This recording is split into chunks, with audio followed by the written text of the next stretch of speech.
I am pleased to introduce Dr. Julian Martinez, who is the genetics node leader for the AIR-P project, for the AIR-P network, and he's also the associate professor at the Department of Human Genetics at UCLA Health, who is going to be facilitating and moderating our closing plenary. Terrific. Thank you so much, Dawn, for the opportunity to moderate the session. I'm hoping that this will be a sort of a vigorous opportunity to realize how reaching out to families with children with diagnosis of genetic conditions that are rare can be helpful in understanding implementation of interventions and studies that can lead to better healthcare. So I'm delighted to present Ashley Waterman, who is the Research and Development Director for the Cohen Syndrome Association, and Benjamin Waterman, who's Medical Director of Ambulatory Care at Olive Medical Center and an Assistant Clinical Professor at UCLA. And of course, we were also joined by our AIR-B respondent and discussant, Zachary Williams, who is an MD PhD candidate at the Neuroscience Graduate Program at the Vanderbilt. So Ashley, take it away.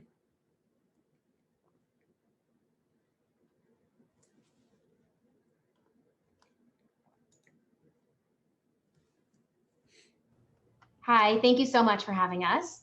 So today we are going to tell you about our journey raising a child with a rare genetic disease. It's something that our family never had imagined before, but Liam has already taught us so much and provides us with immense joy and a sense of purpose. So this is Liam. He's 2.5 now. And he loves to play with leaves. So this is a picture of Liam in his happy place. And on the right is a picture of Liam in one of his physical therapy sessions. He spends a lot of time in therapy. He's very hardworking and determined. This is our family. So myself, my husband, Ben, and our 3 sons. Our eldest son, Ethan, is 8 years old. Noah's 5, Liam's 2.5, and our dog Quincy that Liam loves very much. So my pregnancy was normal. 30 weeks, they told me that the baby was measuring small, but they performed lots of tests and it was growing at its own pace. So everything they said was going to be okay. And at birth, Liam was born at 5 pounds. So he was born at 40 weeks and all 3 of my children were born at 40 weeks and my older sons weighed 8 pounds. So right away we thought that was, a little bit, weird that he only weighed 5 pounds. He also had microcephaly. He had a very weak cry. And then within his first few weeks of life, even, he developed a lot of infections. He had conjunctivitis.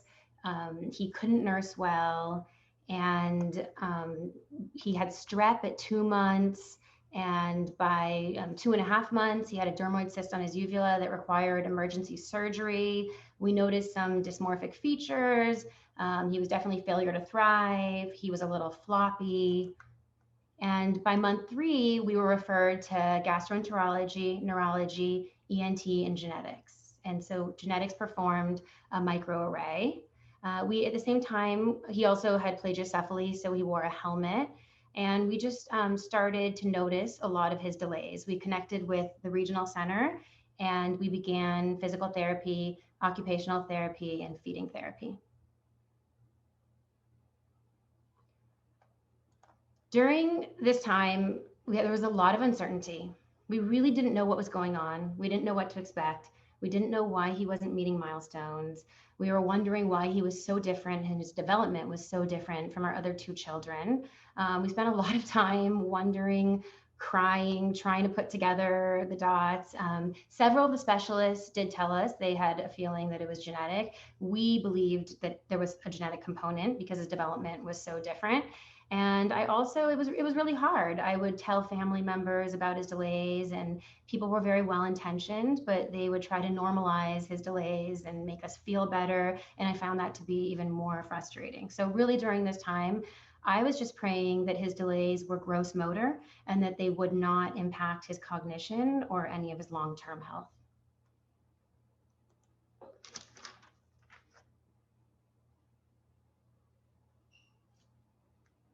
Ben?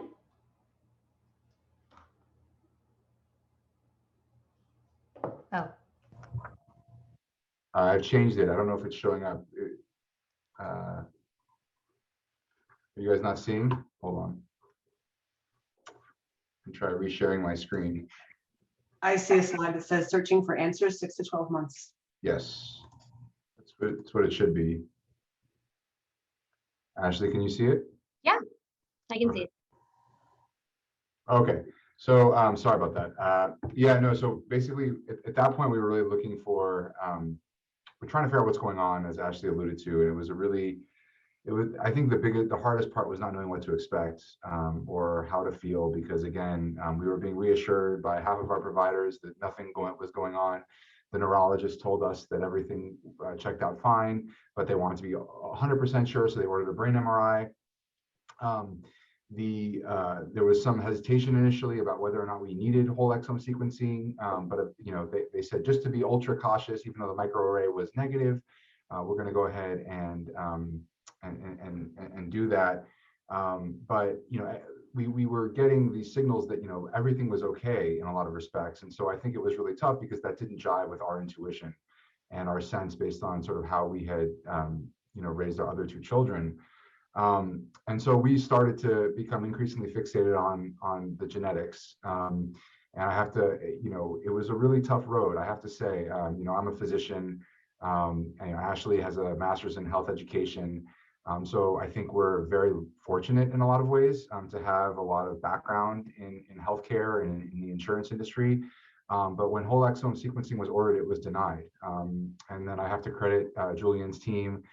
He has a wonderful team, and they really helped us with an appeal. Pages of documents were sent over, and yet it was denied again. And so despite the fact that we've been to all these specialists and everyone said there's nothing going on here, we couldn't get the genetic sequencing that we thought we needed. It took over 6 months, and in fact, it took a letter from myself to the CEO of Anthem that we had some sort of connection to please approve this because it was really necessary for us to understand what was going on with our child. And it was 6 months of just fighting, nonstop fighting with the insurance companies to finally get it approved, and that was after he was over a year old. And I think the emotional toll that took on us was considerable because, again, we want to care for Liam as best we can. We've been told by all these specialists, the brain MRI was normal, the GI feeding, they said that his GI system was normal. Every individual system that was examined was normal, but the whole didn't really, compute with the sum of its parts. And so we really were looking for a unifying diagnosis, and it took quite a long time and a lot of effort and consternation before we were able to get that. So moving on. So then at over a year, we finally did get whole exome sequencing, and again, thank you to Julian and his team. And we got a diagnosis, which Ashley will go into sort of the emotional impact, but we were told that he has Cohen syndrome. It's a very rare autosomal recessive condition. There's less than 1,000 diagnoses that have been made worldwide, and we're sure that that's more than what's been made, but obviously many individuals are not as fortunate and don't have access to this type of genetic sequencing. It's actually most common in the Amish community. I think we were a bit surprised. We heard the name Cohen. We're both Ashkenazi Jewish descent, and so we had thought this might be associated with our heritage, but it's not. In fact, we're of the people that are in sort of the Cohen syndrome groups. We're either the only or one of the few Jewish folks that are actually there. It's associated with intellectual disability. It's rather profound. Liam still, he can't really speak. He can communicate with us, and so he's, we're very fortunate that way. And certainly autism. So we, all the behaviors that we started to notice that our amazing developmental pediatrician, Dr. Quo, noticed in terms of the stereotypical, the behaviors, it really made sense that this syndrome was in fact associated with autism. There were also physical manifestations, and again, these were some of the things that we noticed, but we couldn't put all together. So it wasn't just the behavioral, issues with autism, but we saw, as one of the earlier presenters said, that so much of autism does have a genetic origin. There were a lot of other clues, like the neutropenia that couldn't be explained on his labs. It wasn't that profound, but it was consistent. And then, also we were concerned. We also learned that these children do, in fact, typically go blind. They experience retinal dystrophy at a very early age, and so that was a really tough tough diagnosis to get.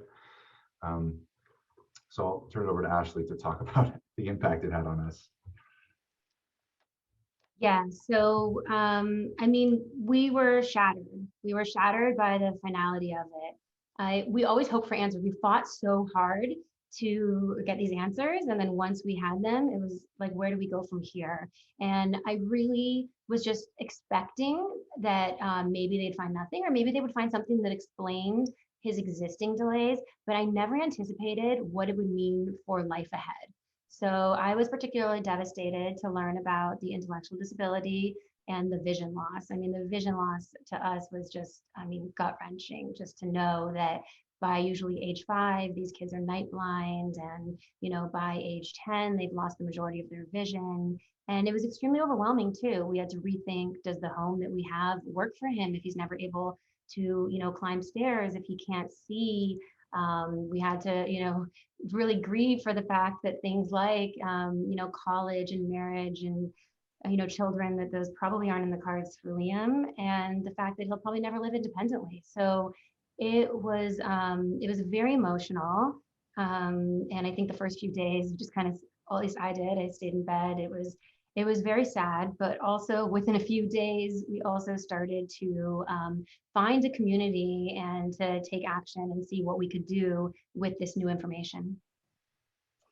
Yeah, so I think it's really important, although we had those initial reactions, I think the best thing, and outside of Liam, but the best thing that's happened to us since Liam has been born is really having that diagnosis. And so the initial reaction is always tough.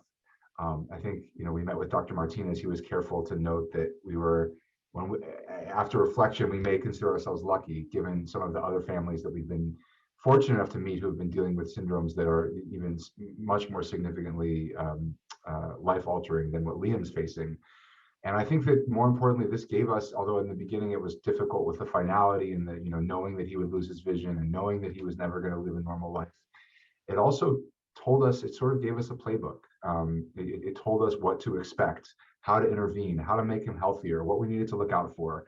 If we did need to change our house, how do we go about doing that? And so all these things, over time, really helped us tremendously and just reinforced the importance of a genetic diagnosis for individuals that may have one. Specifically, he was very small from birth. And he was having trouble gaining weight, and he was very, as Ashley said, floppy, very low muscle tone. And so we were steered by our wonderful developmental pediatrician, Dr. Quo, to see an endocrinologist, and they said absolutely he should start growth hormone. And there's been a dramatic change in Liam since we started growth hormone. He went from being able to do very little to all of a sudden now he's taking his first steps. And I think a tremendous amount of that has been the administration of growth hormone and its attendant impact on his muscle tone and functioning.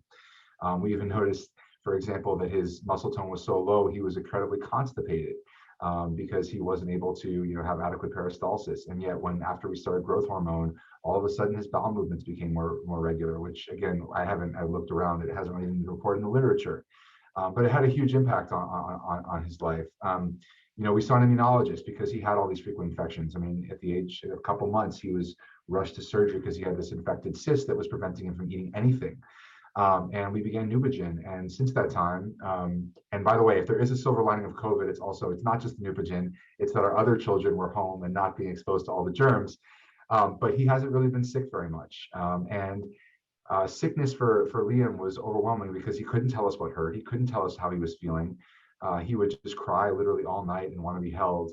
And then the next day he wouldn't eat because he wasn't feeling well. And so it actually had a huge impact on his growth as well. And the fact that he's been healthy now for over a year, his growth has taken off. His learning has taken off. It's hard to learn when you're not feeling well. So all these things were impacted, and they're all sort of interlinked as well. We saw orthopedics because a lot of these children have trouble with gait. They have trouble with a lot of musculoskeletal issues, and we were fitted with ankle braces, which assisted him in walking as well. So, and then finally,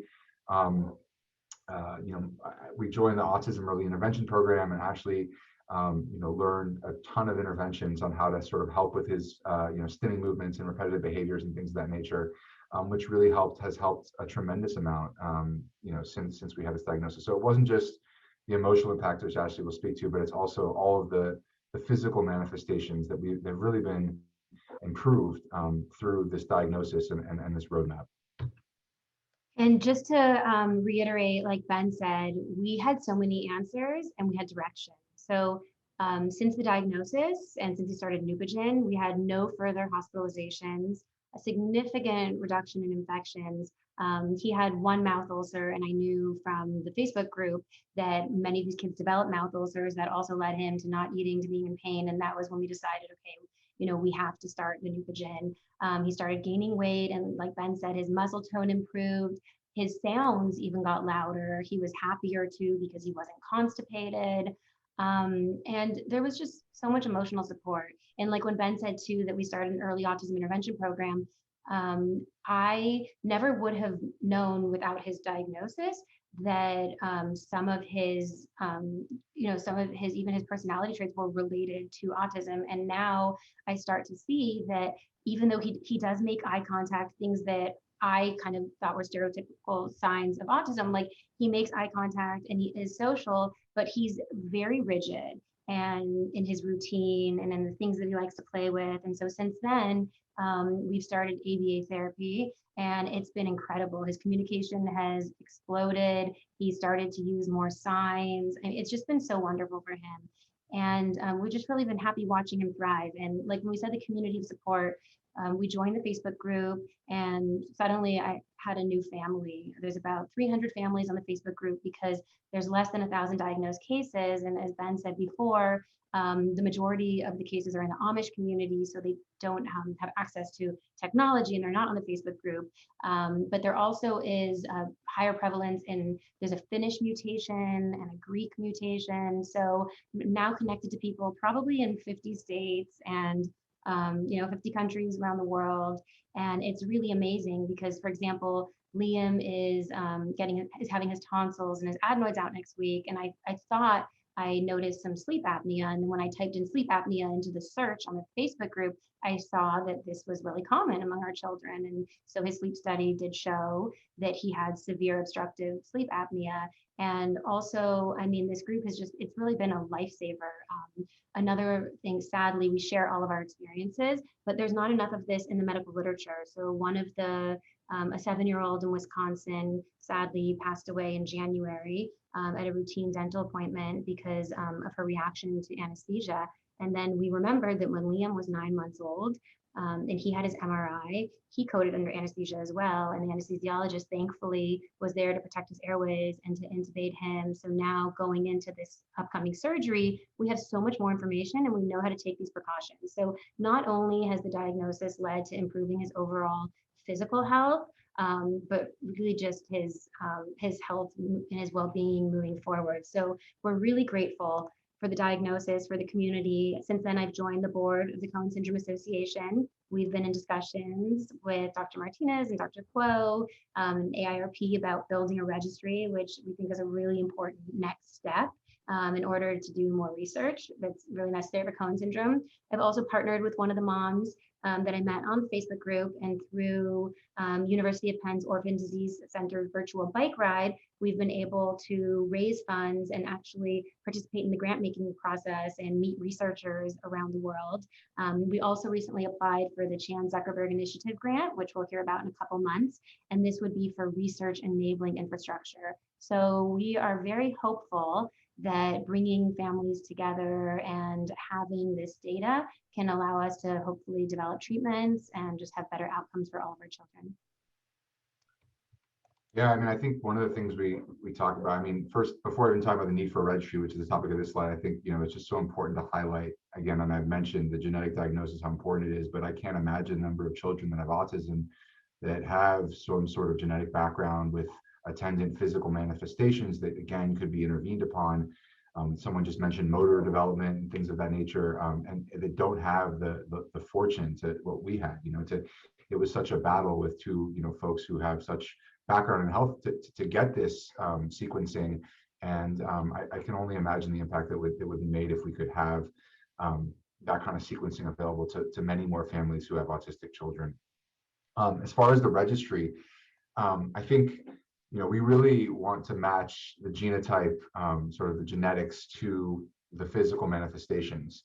of Cohen syndrome, because that will allow us to really understand, are certain mutations in certain parts of the gene associated with worse outcomes, or are other parts of the gene maybe associated with better outcomes? And we can then give families, even more detailed information on what to expect with their children, and also what treatments might be effective, because maybe you have partial function and you don't need certain treatments, which could be cost savings for the health system, or maybe you have a more severe mutation and actually you may benefit from a more extensive interventions. So I think that it would really be helpful to understand more about the genetics. Very little is known about this particular gene. The function of the gene isn't really known.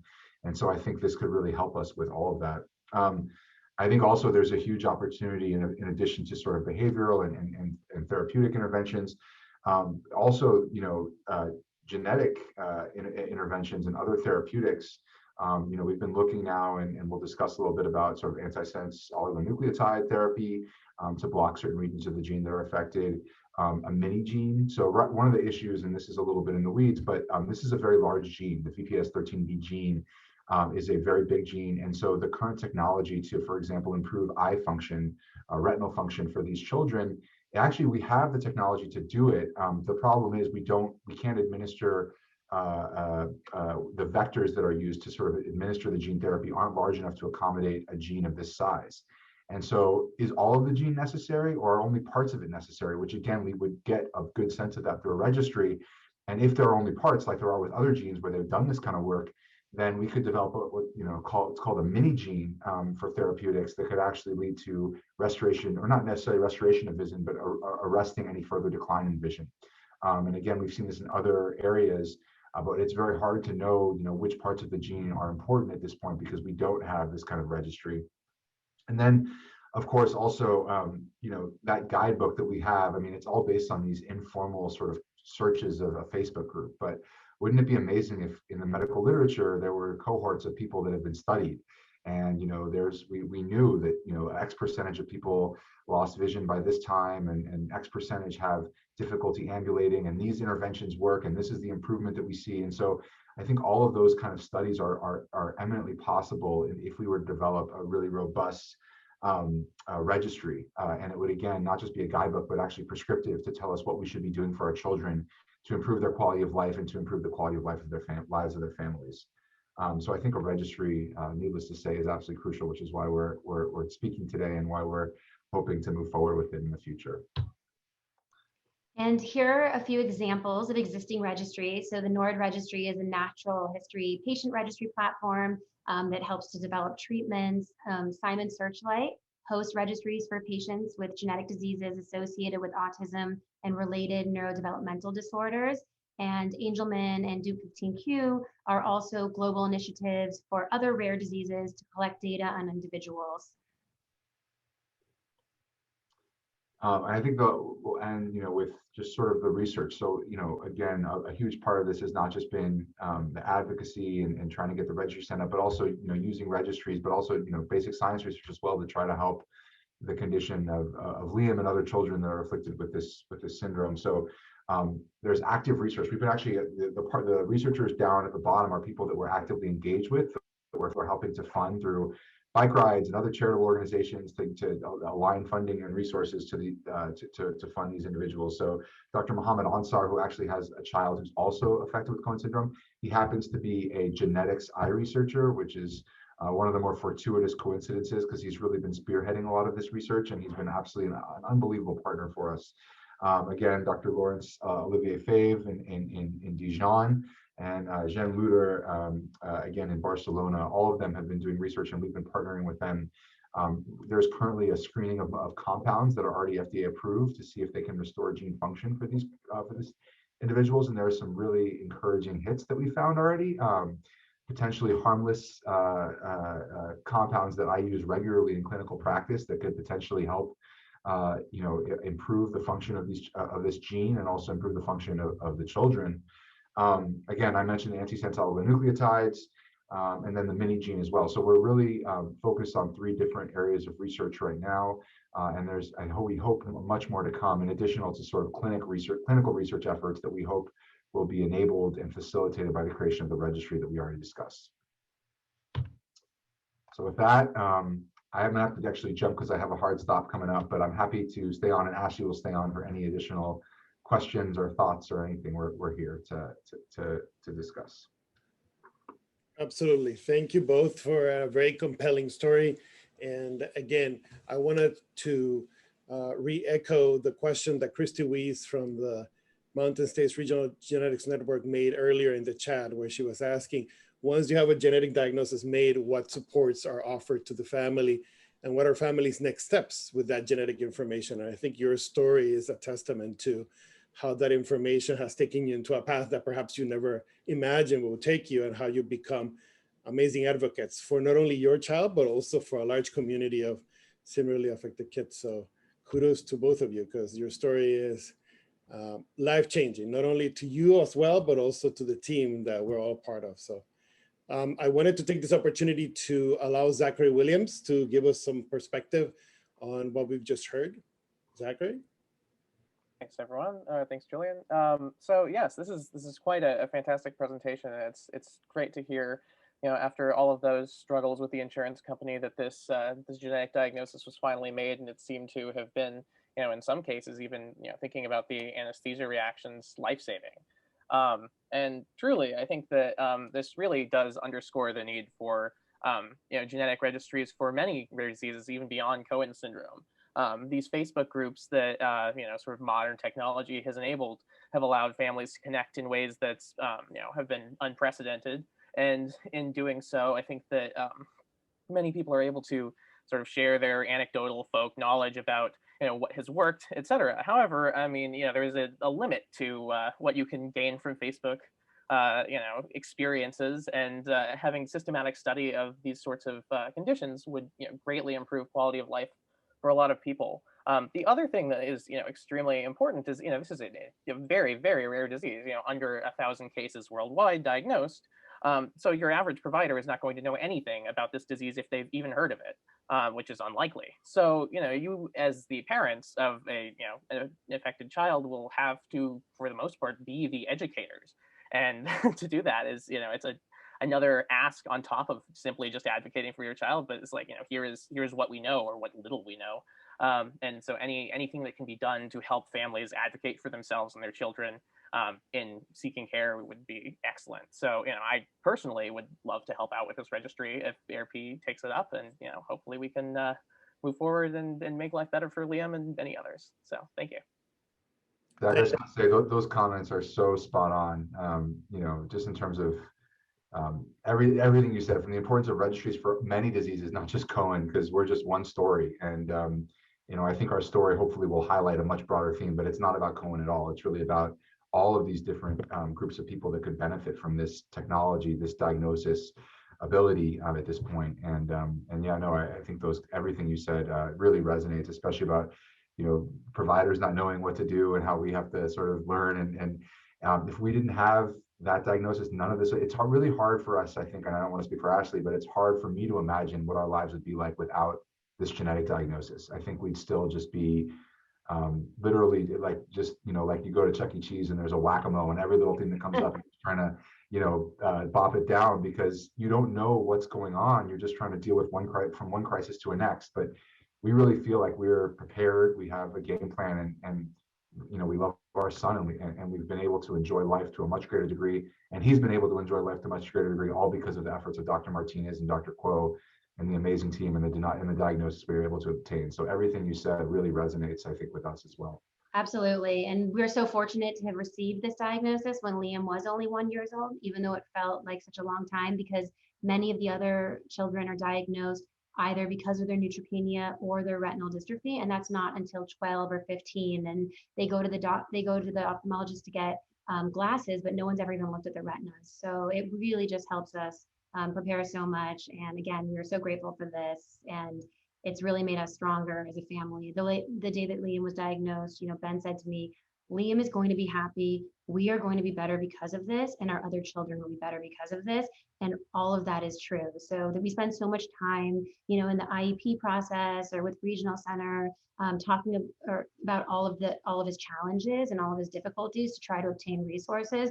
But we also do feel very blessed. I mean, he is such a happy, child, and we're very fortunate. He completes our family, and again, this direction, this community has meant so much to us. I can't imagine going through this journey without knowing what it was and without having people to lean on. So thank you so much to our incredible medical team, to Dr. Quo and Dr. Martinez for helping us to get to this place.